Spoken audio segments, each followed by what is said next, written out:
going to start.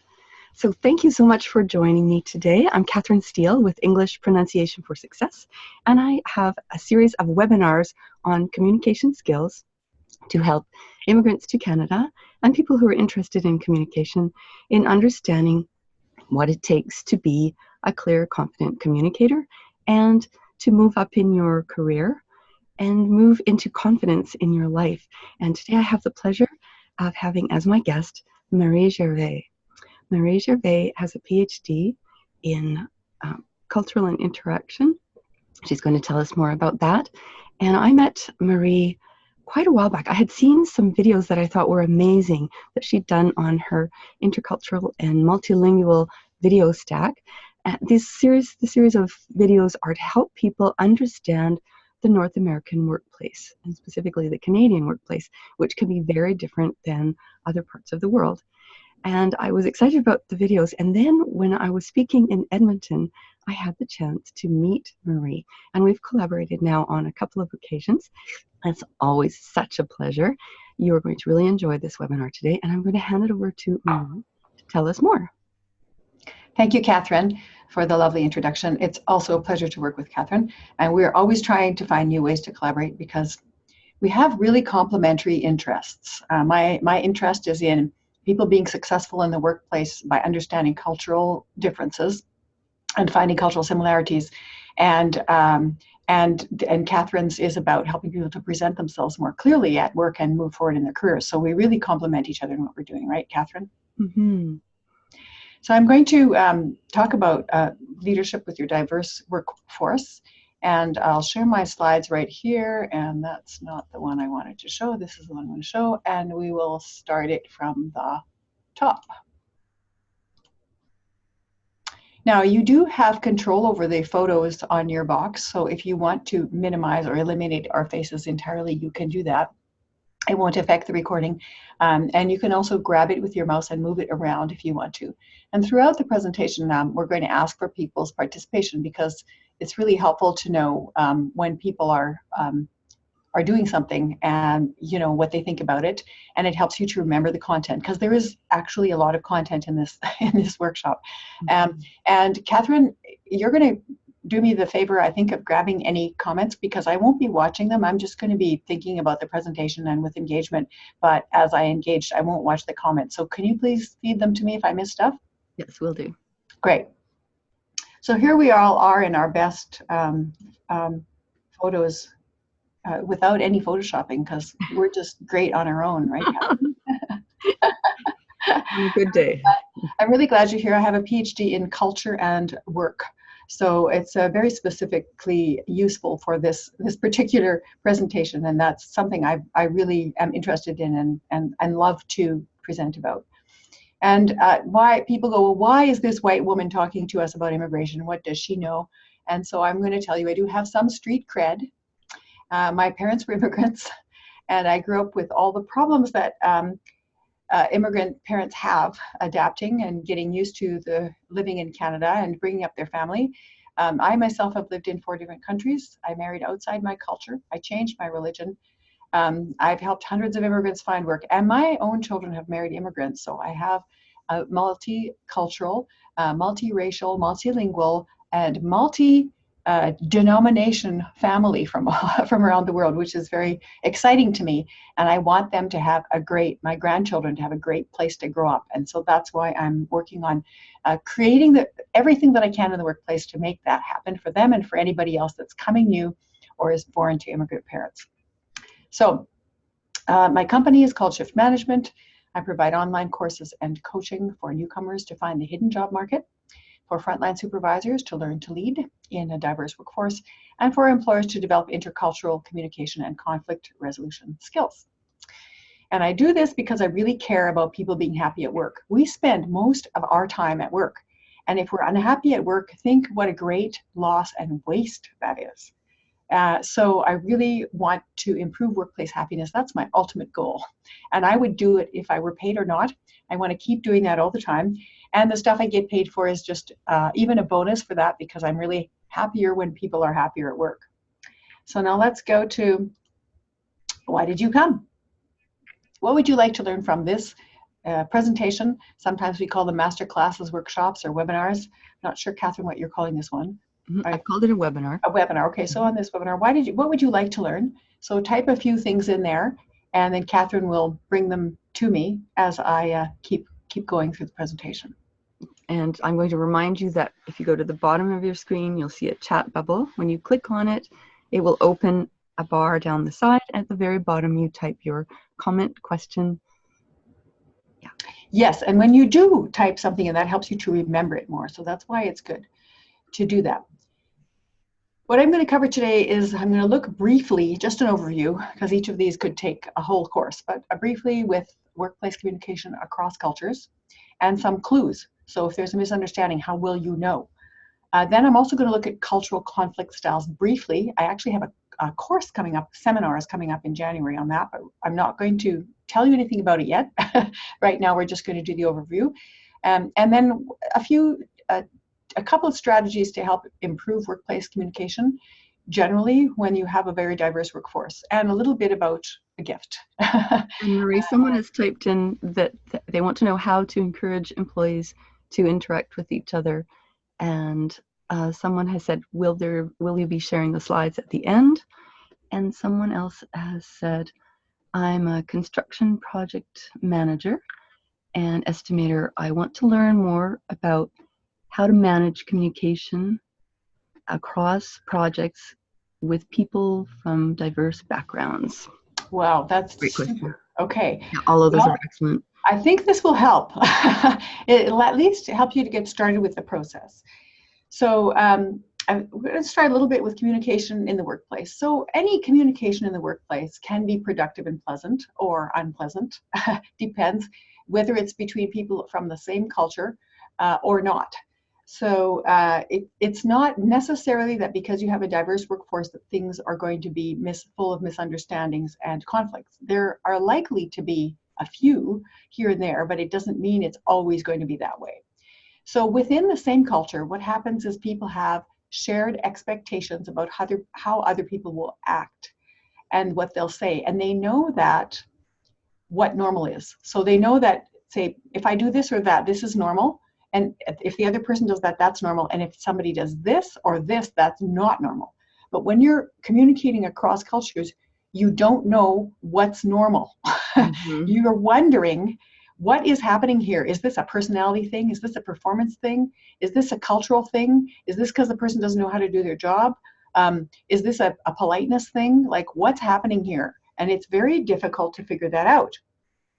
So, but it isn't always difficult. So here are a couple of people who I actually know. They're from different cultures, different ages.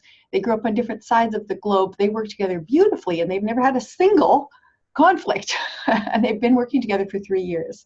Mm-hmm. So it can be, and they in fact like working together so much that when they go on a workplace trip together, they always take a couple of days to do something fun together because they don't live in the same place. And the fun thing they did this time was they went to Disneyland. Oh, nice. So with less shared experience and understanding, communication feels uncomfortable. That's the first thing. It's also confusing because you go, what just happened here? So I'm going to tell you a few stories about how it can be confusing so you can place yourself. This is my experience.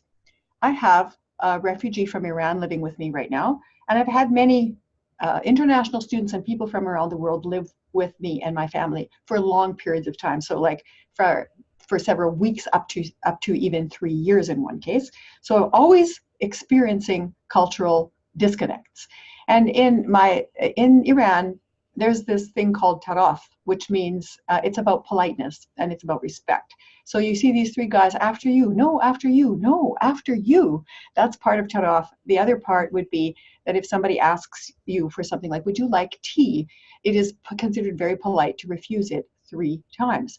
Oh. So when our current house guest moved in with us, the first thing I talked to him about is I said, we don't do taraf here, because if I ask you if you want tea and you say no, I won't be asking you again.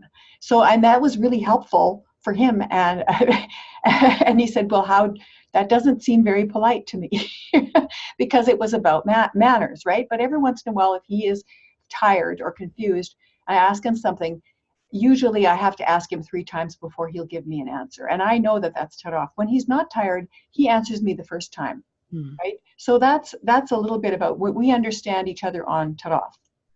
This is experience that I had with age once, where now you can see that this young woman is greeting a chief, obviously somebody of importance. She's lowering herself and she's shaking his hand and lowering herself to his level.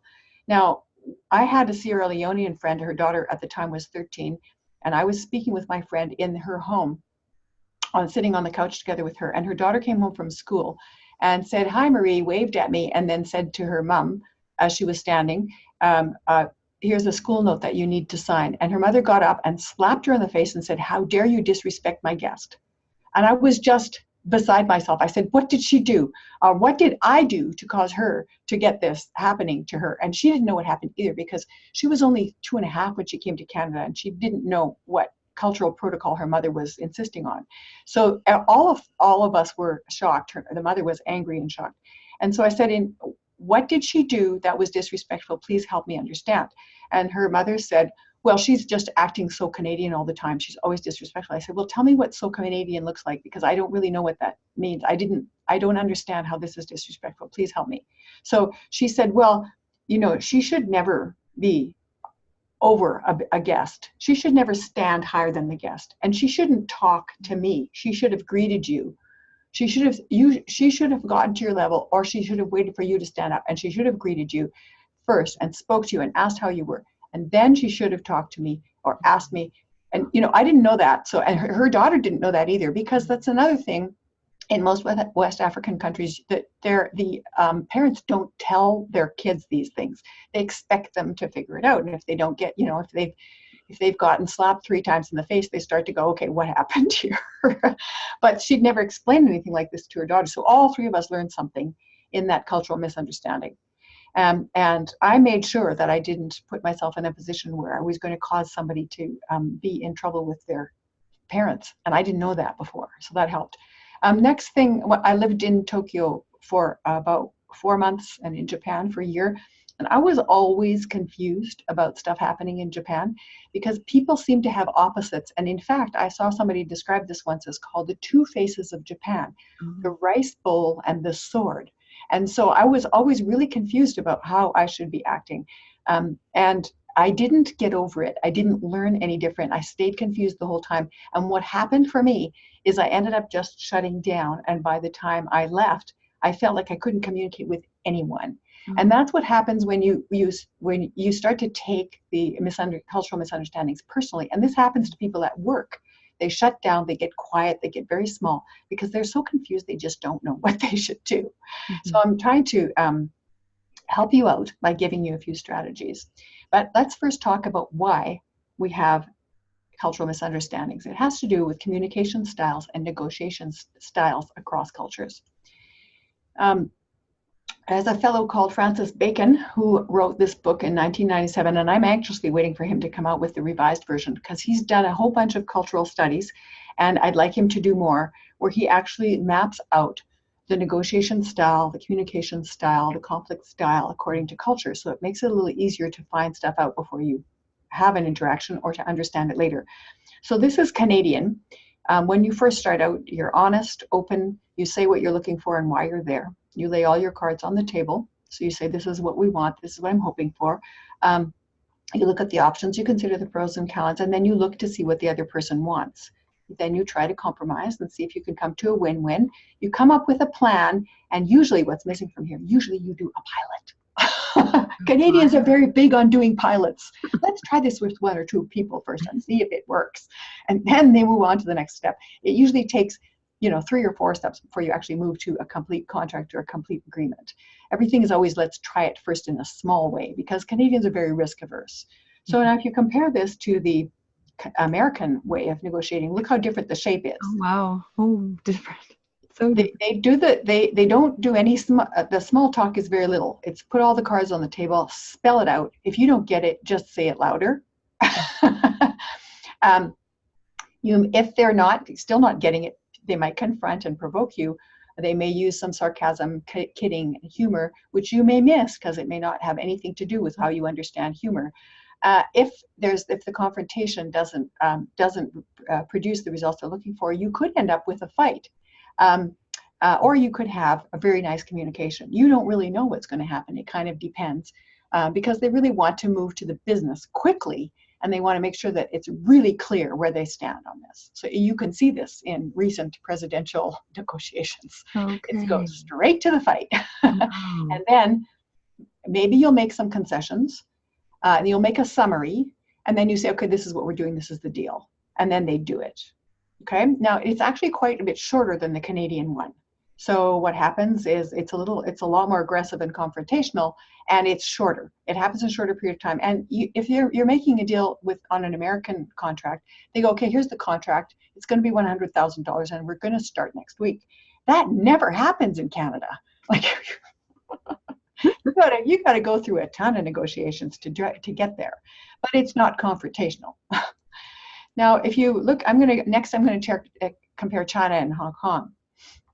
So here you start moderate, careful introductions with people. You're watching carefully what people are doing, and you're looking to see what, insisting on certain important values. You might get louder and get a little bit confrontational, but not much. And then when people start to get into actually negotiating, so we're not communicating and we're negotiating something, then they're going to use a position of power. And they're going to go, you know what, we have this position here, and we can use this because that's why it's important to us, and we want to make sure that we get something good out of this. So they're going to negotiate hard, and then they're going to harmonize at the end to make sure nobody's feelings are hurt and you preserve the relationship. This can be very shocking because when you're first working with the Chinese, they are very relationship oriented, and you never see any of this tough talk stuff unless you get into a negotiation piece. And I recently did this with somebody, and I felt so hurt by the actual piece that was here that I did not pursue the deal. And I knew that was what was happening, so I understood it. But to me, the stakes were too low. They were offering a very small amount of money, and there was a huge amount of work on my part. And I was very upset with how much effort went into trying to push me even lower. So I just thought, you know what, I'm not even going to work with them. Mm-hmm. So that's my Canadian response to it. In Hong Kong, it's quite different. You start with a lot more conversation. You restate what it is in a much more poetic, eloquent, and interesting way with metaphors, similar to what they would do probably in the Middle East. And then you look to see where the concessions are so you can get to a business deal and move right into action. So quite a bit shorter timeline. So just like the Canadian timeline's longer, American's shorter, Chinese timeline's longer, Hong Kong timeline is shorter. So you can see how even similar cultures have different negotiating styles. And that's why it can be frustrating and confusing to actually have those people all working in the workplace in the same way. Mm-hmm. And that I'm going to look at a few more. So Black South African, here you've got lots of warmth, lengthy, hopeful proposals saying how wonderful it's going to be to work together and how esteemed the visitors are, lots of poetry and symbolism and metaphor and sayings. And then this is what happens, which is very confusing to most Westerners. So Westerners will go, all of a sudden, my host appears to know nothing about life. Like they act really naive. That, in fact, is resistance. But you don't recognize it as resistance because it just seems like, I've never heard of this before. And you go, what? How could that be? Right? That means I'm not buying it.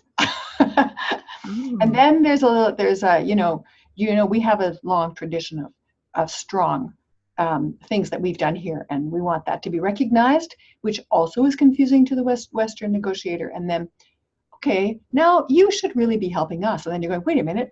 First you're saying how great you are, and now you're saying you want help. Like, what's going on? So it can feel very, very confusing. Then, all right, this is as much as we're doing. Okay, well, I guess we'll have to accept that. Darn. So it's not what people would be expecting, but when you know that that's the typical negotiation style, you can watch for it. If it's happening, you can respond appropriately. If it isn't happening, well, then keep watching. Now, the German one is very, very logical. Start on time. Review the history. If there isn't any, explain the context, examine all the facts. This is the proposal based on the facts. And then you know what? If you want to do something different, we're not interested. And Ooh. then, all right, you've got an argument. Let's think about it. All right, consider your argument. We're going to offer you this. Let's go for a cautious agreement. And if you agree, then we'll sign. And that's the truth. And that's where there's not much emotion here. You never go outside of the agenda. You don't introduce things out of order. And if you do, you've lost the deal. Oh. So this is the German way. The Indian way, which is the last one I'm going to show you. Lots and lots of verbose social preamble. Lots of stuff about saying how good you are, how many credentials you have, checking that the other person has equal amounts of credentials so that you know it's worth your while to negotiate with them because you're on the same hierarchy level. Then you want to find out about the other person's point of view, get some input, establish some relationship, be courteous, be adaptable, look very flexible, and then pretend you make a deal. But don't do it. Just pretend. Make a few modifications, repackage it so that it's better for you, and then you think you've got a deal, but you may not. It's not 100% sure. Okay, there could still be more negotiations, and this is a very long process in here. This piece can take a long time. So if you know, it seems fast in the beginning when you're working with an Indian negotiation style, seems fast and quick-paced, but then it slows down a lot while this is happening. So it's really quite interesting to see all these different styles, don't you think? Mm-hmm. Wow. So, like, what do you think? Do you think just those having access to those, maps could be helpful to you? I think that's amazing. Just to see them and not take it so personally. I think that's what happens for me, is that I take it personally that the person doesn't like me, as you were mentioning. At a certain point, I think, what happened? I thought we were friends or had a good relationship, and this is now so complicated and difficult, and I don't feel respected. And I might leave the negotiation not understanding when I should probably carry on and ask more questions. And Right. And this misunderstandings can happen all the time. One happened to me yesterday. And in my office where I work, the other people work here. And one of the people who works here asked me if I would do a small contract for them. And so I was down in their level in one of their offices working with a client yesterday. And when I came out, the owner's employees were there and they looked very upset. And I immediately thought, oh, they don't want me to be here. That's immediately what I thought. Afterwards, I checked with the owner. I said, they seemed very upset. And he said, that's because all of our internet shut down and they couldn't get access to the tests they were using. And they were trying to figure out what to do. And I went, oh, see, I totally took it the wrong way. I thought, since this is my first time there and they look really upset and they're right there outside the door, they're upset with me. They weren't. They were going to the server to try and figure out what was wrong with the internet. So what we need to look for is clues. So I picked up on the emotional clue, but I didn't pick up on the rest of the context and didn't ask any questions. So I automatically made the wrong assumption. And this can happen in any cultural context. Now, these employees were all three from different cultures, but they all looked equally upset because all of them didn't have access to their internet, but I didn't know that, right? Okay. Someone has typed into the chat. I'm missing some of the comments, but they are about communication, and one is saying staying calm and staying positive and understanding the other person's perspective. And they have some really great insights into different cultures. One person saying fascinating. Unfortunately, the text for the chat is in a very light color and I've got light toward me. So if I miss your chat, it's not because I'm not interested in it, because I can't actually see it. And you have something that says, are we going to get the presentation slides later? Yes, and yes, we will. Yeah. Okay, so these are signs of a problem.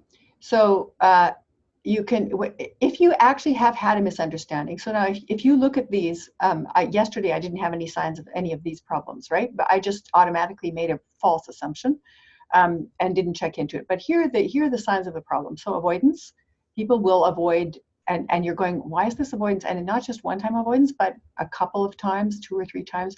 If people can't do the job correctly, if they keep saying all the time, yeah, no problem, yes, boss, sure thing, whatever you want, yeah, I'm working on it, that means there's a problem. Exaggerated behaviors. So I have a Chinese friend who was trying to act more Canadian because he was trying to get into a new position. And so we were at a social event together, and he was like really obnoxiously aggressive. And I said to him, this is not like you. Like, is something bothering you? Like, what's going on? And he said to me, I'm just trying to practice being Canadian. And I said, no Canadian would do that. That's like way over the top.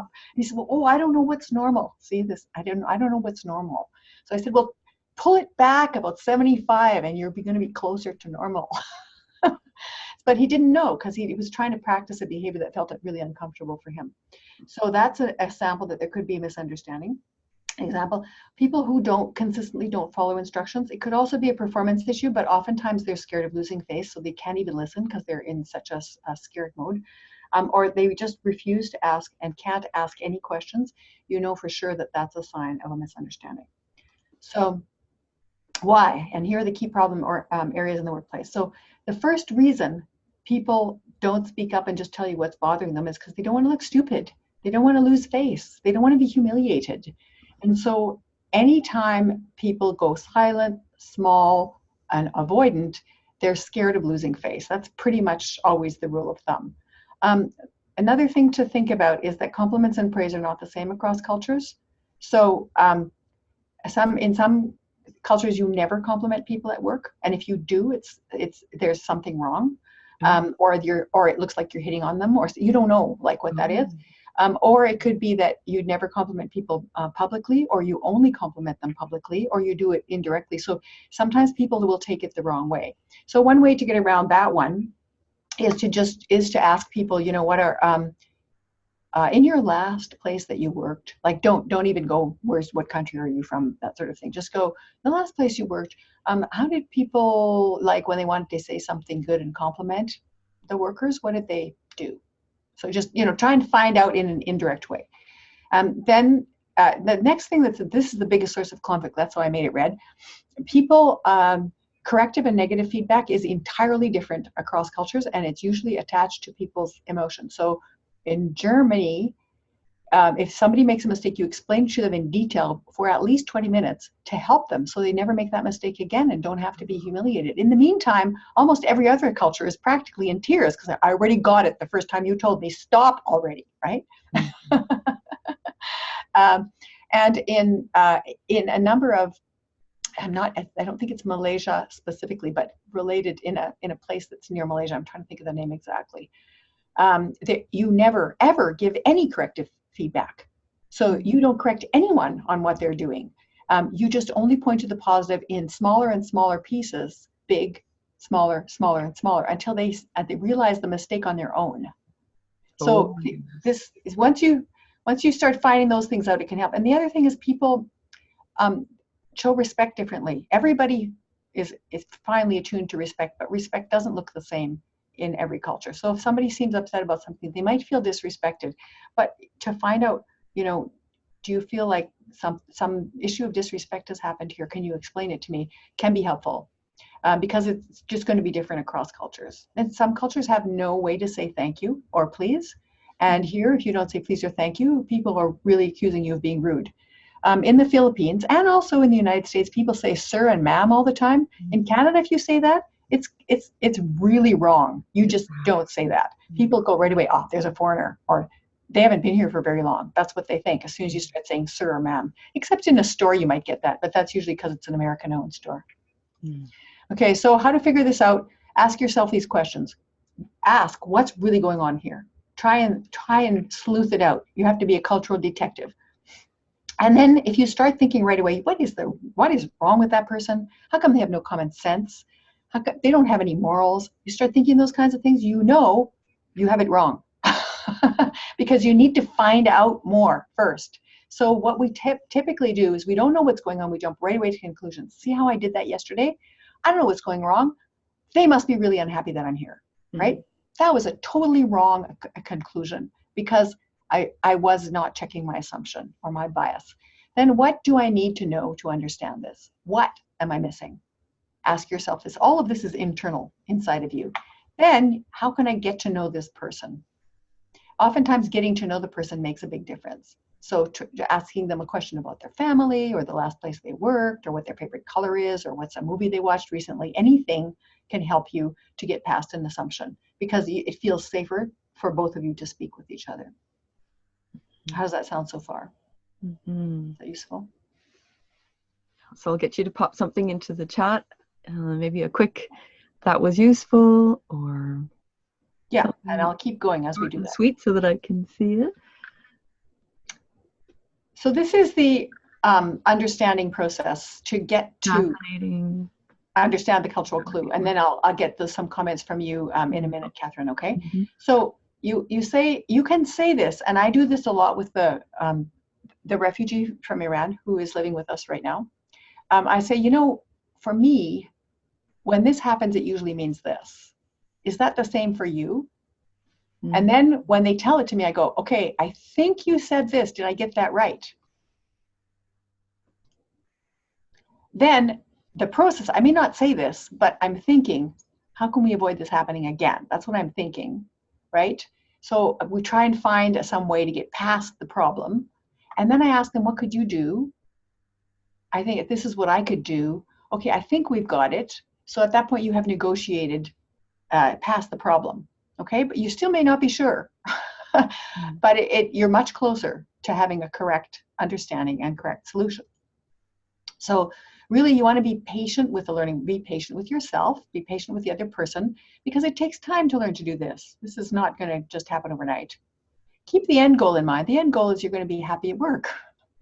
You're going to have a good relationship with people, right? And so that's the end goal. Keep thinking about that, and you will get to a process of shared understanding over time, sometimes with some people quicker than others. It depends how big the cultural gap is between the two of you. So I'm going to give you an example from the guy who's living with us right now, because every day we've got a new one. So he is a really great cook, actually. And he made, the past 3 times he was cooking, he made rice, and he burned my pots so badly that they are unusable. Well, it's not like I buy new pots every day, okay? I only have like 8 of them, and now 3 of them are ruined. But I didn't want to just jump out and say, what the heck are you doing? How come you keep burning the rice? Like, what is going on? So I thought, how can I find out? How can I figure out what's going on? So I said, in Iran, are the stoves like the stoves in Canada? And he said, no, they're quite different. I said, okay, what's different? So he explained to me how they're different. I said, how do you cook when you're cooking with that? So it's a gas stove, but it's a different kind of gas stove than anything I've ever seen. Even the lighting process was quite different. When he explained it to me, I thought, ooh, I'd have trouble with that. So he explained that. And then I said, well, so what's different about using our stove and using the stove you had back in Iran? He said, oh, this one I can never tell when it's on. And I go, oh, that's why he's burning everything. But I didn't say that. So I said, oh, because you can't really tell when the stove is on, right? So then I thought, okay, we have to avoid this because I can't lose any more pots. I didn't want to go buy a new one either, right? So I said, okay, so when you turn the stove on, do you ever go away? And he says, yeah, I turn it on. And then I go, check my email. And I said, when you turn the stove on, you should probably stay there for about a minute and watch it as it heats up, and then turn it down to this number if you wanted to cook, and this number if you wanted to just stay warm. And he said, oh, that's what the numbers mean. I thought he knew what those numbers meant, but he didn't. So he was assuming the other way. He thought that the number 1 was hot, when in fact number 1 was minimum. So he was putting it on 9, which means everything was burning. And so then, we both knew he understood, and I never accused him of having burnt the pot. And in fact, every time that we were having the rice, he'd say, oh, the rice is really good, isn't it? And my husband and I are looking at each other and we're going, it's kind of burnt, isn't it? We didn't say anything about it because we didn't want him to lose face, right? So we haven't had any burnt rice since then, because we went through the process of him doing a comparison with me, and then me correcting the mistake in a way that he didn't lose face, and nobody ever got accused or attacked. See how that worked? So that one I did better than some of the other ones I've messed up, but just to give you a good example. Okay, so at work, how this works is you want to discuss your expectations with the team. And if you're in a management position, you're going to say to the team, this is how I expect things to be done, and this is what it looks like when it's done, okay? And then you set the cultural tone for everybody, no matter what they come from. If you're not a manager, you can ask questions that lead to that. So you can go, what's the expectation, and how will I know when this is finished? How will I know when this is the standard of excellence? can someone help me out with this? And then you can promote that, because that's what's going to help to avoid the misunderstandings. In the best case scenario, everybody has a chance to explain how they can meet that expectation. There's an action item, an action person, a timeline, and you know who you're supposed to tell when you're done, right? That clears up the misunderstandings, and people who are from either low context or high context, low hierarchy or high hierarchy will be fine with that, because everybody knows what's expected. So if you can get people to write down what they understand afterwards, then you'll know if there are any misunderstandings. So all of this is a perfect process. Most of the time at work, you don't have the option to do all of them, but this can be, if you can get closer, even just with the first one, it's very helpful. And the more you have written down and clarified, the less misunderstandings you're going to have. Okay, so that's about misunderstandings, not about conflict. But so far, has this been useful for you so far? Like, is this something? I had some comments that it's been really good so far, really interesting as a presentation. And someone said that they think that probably across Canada, between the provinces and between the states and the United States, communication will be different as well. So it will be. Yeah. Also from north to south, east to west, regionally, provincially, whether you're in a big city or a small city or a rural area, all of that changes the cultural communication. That's why you have to watch for the clues, because you don't know, right? So you have to keep watching for clues. So we're going to talk a little bit about cultural conflict styles, so that you can know that sometimes there's a misunderstanding, but you can't seem to resolve it. It just doesn't resolve. And that is because there are typically 4 cultural ways of solving problems. And in fact, all of these happen in an extended family. So if you have an experience with just being in an extended family, you will have experienced all of them. So we're going to do that and look at the conflict resolution process, which is very similar to the communication process, except it has an added step. So the first one is the discussion style. And this is typical white, anybody who was associated with England originally style. It's very, it's discussion. The 2 conflicting parties sit next to each other. They talk to each other directly, and there's low context and low emotion. So you don't get, even enthusiastic is going to make people feel threatened. So if you go, oh, hey, how's everybody feeling? They go, wait a minute, just calm down, just calm down. Like, you know, they just can't handle any emotion at all. Any emotion is a big sign of danger and makes them go right into the fear, fight, flight, freeze section of the brain. Mm-hmm. So that's the discussion style. Then we have the engagement style, which is typical African American style, South American, Central, Southern European, Israeli, Russian. This is very typical. So people, they really want to engage with you. And they're going to tell you with the really strong emotions how much this matters to them and how mad they are and how they really, really are upset about it, right? Okay, and they're just going to be very intense with a lot of verbal communication. It's direct between the 2 parties, and they really distrust people who have no emotion. They're going to, what is with those people? Those people don't care, do they? Right? So it's the opposite of the discussion style. So you put one of these, you know, Anglo-white people together with, say, South American or an African American, and they're going to have complete clash of conflict styles, right? So the only way they can get better with each other is one has to become more engaged, one has to become a little bit less engaged, just so they can get closer to the other person. But there's more. Okay, this is the accommodation style, which is really typical for many Asian, although there are lots of differences, as we saw already between Hong Kong and China. Asian styles, many First Nations styles, same thing.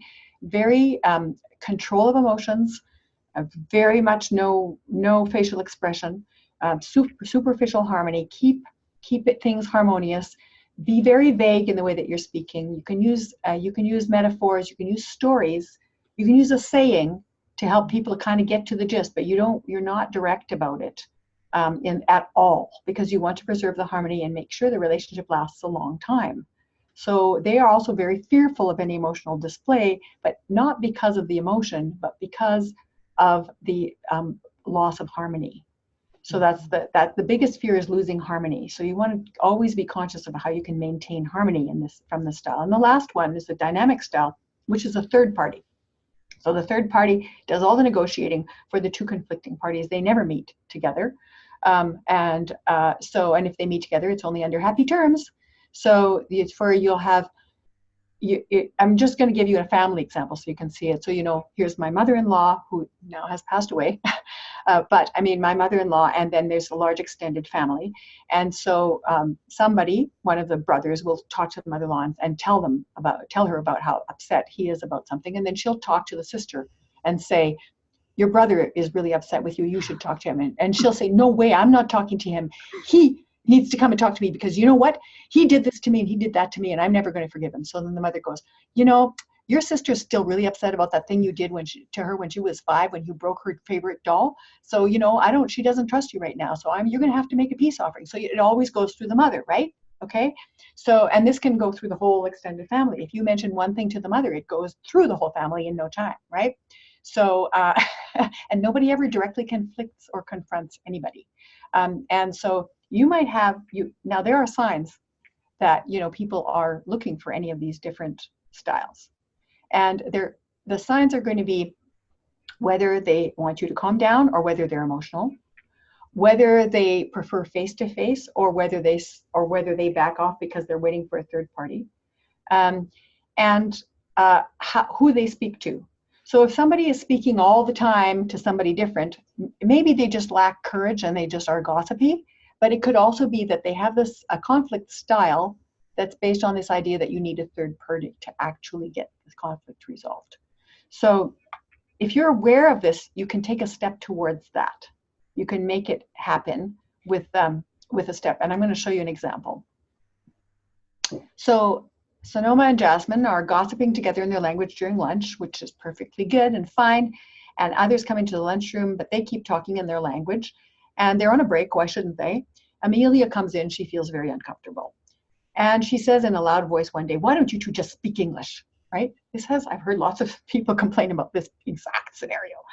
She stands close to them. She's over top of them and she's glaring down at them.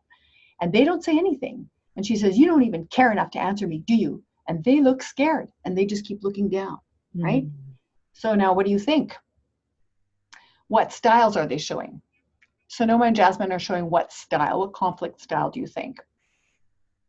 If you can't remember the name of the conflict style, what are the characteristics? Do you think they're high emotion or low emotion? So you can type that into the chat box. Do you think they're direct or indirect? Do you think they're harmony preserving or that they don't really care about that? So, and then Amelia, what conflict style do you think she has? So Amelia is going to have one conflict style. They obviously have different conflict styles. So harmony preserving, Amelia is confrontational, Amelia is direct. And earlier a comment was from someone from Mexico who said, that's totally true. So something you said resonated with her. Good. I believe it's her. I can't see, sorry, if it's a man. Okay, so what we've got is Sonoma and Jasmine are indirect, low emotion, and high harmony. So if you guessed right if you got that. And Amelia is direct, engaged, high emotion, right? So what could they do to solve this? Well, if they each take a step towards the next style, then it'll be enough. Nobody's going to just change their conflict style because they grew up with that. They're going to keep it. They can add more repertoire, but they're not going to lose their original conflict style. So Sonoma and Jasmine could say, Amelia, sit down, because they like to preserve harmony anyway. Amelia, sit down, talk to us a little bit. In our country, people don't usually confront like that. What's bothering you, right? They could do that. Amelia could sit next to them because look, she's standing above them. That's threatening and intimidating no matter where you are and who you are. She stands above them and glares down at them. So she should sit down and be at the same level. And she could say, really, I feel so left out when I hear you guys speaking in your language. I feel like you're gossiping about me, right? So she could be saying that. She could also say, instead, if she doesn't want to be that direct and she wants to take a step towards being indirect, which would be good for her because she's very direct in this situation, working with very indirect people. So she might say, listen, tell me how do you say hello, how are you, I'm fine in your language, teach me so I can do it. So if she would take a step towards learning a little bit from their language, and then next time she comes by, she can say that to them, right? And I actually met a cashier in Safeway who's been doing that for the past 6 months. He's been working in Safeway and he's learned how to say, hello, how are you? How's your day? How are you feeling today? those key phrases, he's learned to say them in 8 languages, Oh, and wow. you should see people's faces light up when he talks to them in their language. So that he's definitely taking a step forward towards, bringing people towards him.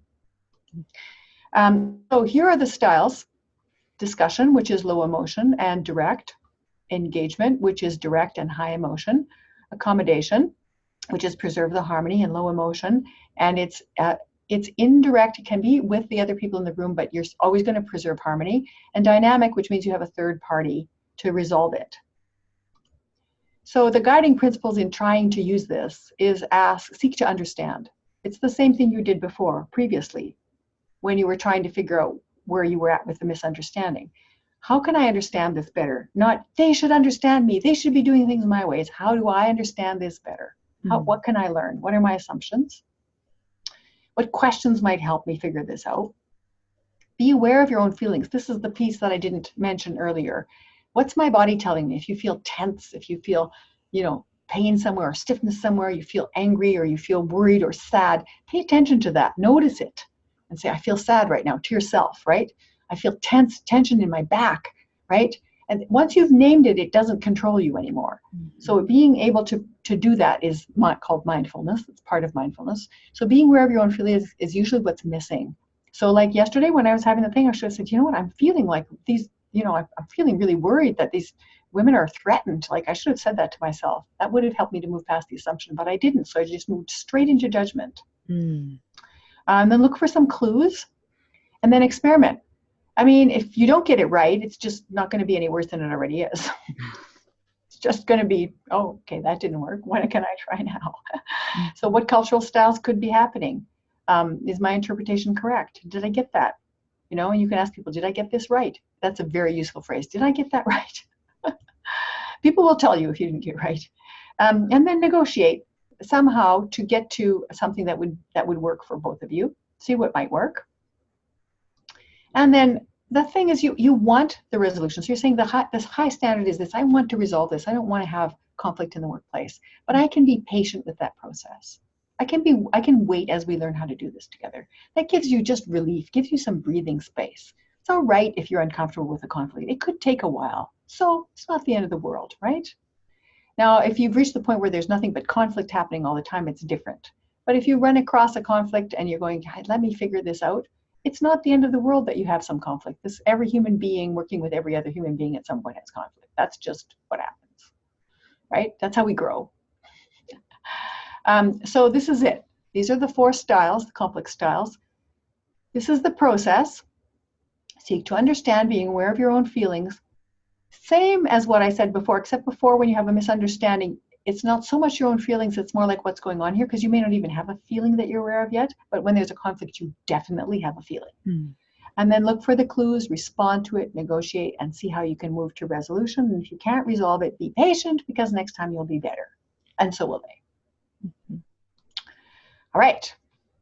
That's all I'm going to give you for content, because I think that's quite a bit already. What do you think? You've brought up so many wonderful points. I know that the person that takes the first step creates a change. And so if you know that this is going to be a way of developing a relationship and changing a conflict, be brave and take the first step. And the other person will probably be really happy that you took it upon yourself. Catherine, that's a lovely comment. And sometimes taking the first step just involves you checking in with yourself to see where you're at, and then taking a breath and going, what could I do next? You don't even have to do it right away. You can just, that first step is just, what could I do next? Opens up the possibility. Any other comments? I would love to hear them, because we're reaching the end, and I'm also going to be opening things up for questions, which is right now. So like, you might think, okay, this doesn't work for me, or I don't get that, or give me an example of this, or I have this problem, how can I solve it? So someone has said that emotional intelligence is very fundamental in dealing with people. Self-awareness and awareness of others. So let me just speak briefly to emotional intelligence. Emotional intelligence was invented by an American along American norms. Okay, so when people say, oh, we're fine because we're all emotionally intelligent, That's not the same thing as culturally intelligent. Cultural intelligence and emotional intelligence are separate. There's some crossover, but you have to understand what's happening in the other culture to be able to learn what the emotional intelligence would look like in that new context.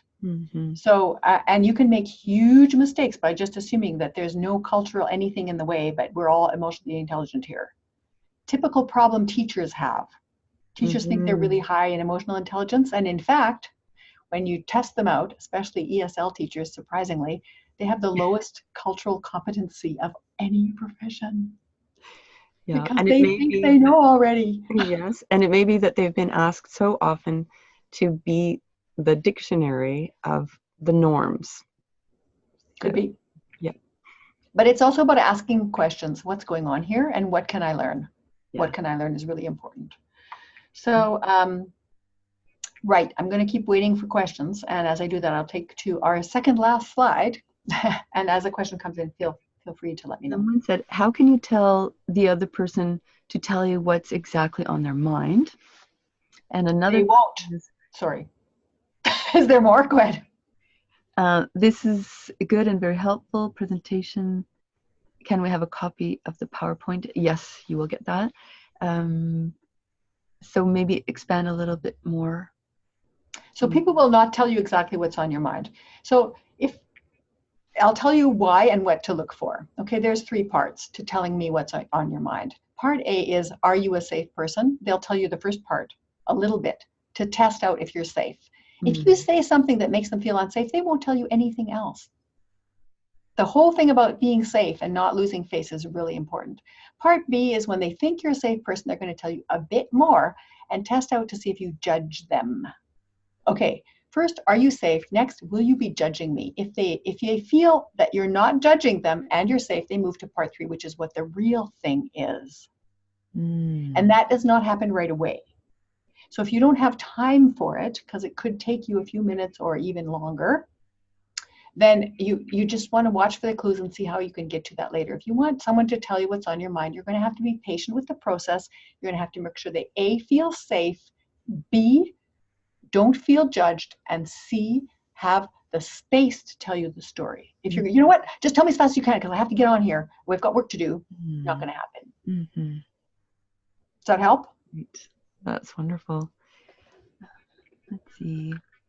So I have this gift for you while more questions are coming in, and the gift is the new supervisor skills checklist, and it's also an action plan. So it gives you a checklist in 3 key areas in being a new supervisor, or even an existing supervisor or manager of anything. Okay, so it's really good for anybody in a management position or who wants to grow into one. And then it gives you an action plan for what to do to gain the skills that you are missing, or to be more aware of the ones that you're really good at and use them more intentionally. So it's a really useful checklist. You get it for free. That's my gift to you for being here. That's so wonderful. And Catherine, if you could type or just pop it into the chat box. So you pop it in the chat box so that people can click on it. If you click on it, it'll just open up right away. You don't have to do anything except put your name and your email in, and you automatically get it. There are no follow-up emails coming from this. It's just, it comes to you immediately. You don't even, that's all. It's very quick. I'll put that into the chat box for everybody. Oh, that's so wonderful. I know that a lot of people have been supervisors, managers, owners of businesses in their original country, and people are moving into those positions now in Canada and hoping to move up. So I think this is very on point for many of the people, and it might be something that they would find interesting to share with someone else. So yeah, wonderful. Yeah, I shared this with a friend of mine who owned a manufacturing company in Saudi Arabia, and he said, oh, these are things that, we would not even have considered necessary, at least half of them in my country for managing. And we would have had other ones on our list. And he said, can I keep this? This is going to help me to negotiate within my job. And so I said, of course, yeah, no problem. But it just goes to show that, so about half were the same, and the other half they would have been completely different. So I think this could be useful for people. And it's a conversation starter, which is really helps. It can also help companies to get better. If they need to make some improvements, you can say, here's a checklist I just found. We should take a look at this in the next staff meeting. So it can help provides a third authority. And this is my contact information, so you can email me, marie@shiftworkplace.com, if you're interested. You can take a look at our website. There's my LinkedIn profile. So if you would like to find out more about what I do, you can click on this, go to the website, and if you want to contact me directly, I'm lovely to hear from you. Would love to hear from you. So that would be great. And make sure you click on that link, because it is a gift, and I would hate to see my gift not be accepted. Would make me sad. I might move to judging and assumptions. Okay, so if you found this useful, if you found that this was good, then let me know. I'm going to be offering this series of 4 seminars in January and February. They'll be an hour long, and there's 4 seminars about cultural communication with diverse teams. Part of it's going to be the diverse team on site, and the other is going to be virtual. So if you have a virtual team to manage, this can be helpful. And it also covers culture from the idea that it's any group. So it would be like if you've got people from different generations, because we often have 5 generations working in the workplace now, different generations, different genders. So if it's a male dominated or female dominated, and then you've got 1 or 2 of the opposite gender there, you can really have a lot of misunderstandings. So it can help you with that too. And of course, ethnic, language, culture, and then we're also going to talk about the influence of religion as an umbrella over top of regions. So Buddhist influenced, Muslim influenced, Christian influenced. For example, regions. Pardon me, I seem to have gotten a frog in my throat. Regions and how that influences the management style and the employee style expectations. So I think it's going to be extremely useful for people. So if you're interested in that, let Catherine know, and she can alert you, because I'll send it to her and she can pass it on to you. That would be great. Yeah, and if you get the download, then I can also email it to you, because I'll have your email address. Either way, whatever you're comfortable with. Wonderful. And as you know, Marie is an excellent trainer, and she goes into things that Canadians are not able to talk about. We're A, not comfortable, but B, we are unaware of these things. And so to have them so directly explained is very helpful. Someone is asking, are you expected to exhibit Canadian cultural norms when working and dealing with people if you are an immigrant working in Canada? Yeah, that's a good question. Okay, so I would be interested in attending a future presentation. So okay, let me explain that one just as quickly, because I know we're almost at the end of the hour. But you are expected to make an effort to learn some of the standard cultural norms. So if you make no effort to make any accommodation, you will not keep that job for very long. No. So if somebody came to your country and they made no effort to accommodate, you wouldn't want them either working for you, because it would feel like a wall between you, right? So you're expected to make some accommodations, but you don't want to accommodate yourself till there's no identity left, right? You have to, it's not going to, some things will take time to practice, and other things will never feel natural. Other things will become natural and it'll become second nature to you. But you're not going to adopt every single cultural norm, because it would just feel wrong, and people would think no matter what you did, you'd look fake, and you would become humiliated in that process. So you wouldn't want that. You just want to pick the things that are most necessary for the workplace. So if I just pick a few quick ones, one would be shaking hands firmly with people, not crushing them and not having so shaking hands firmly with people across genders. People expect you to adapt to that.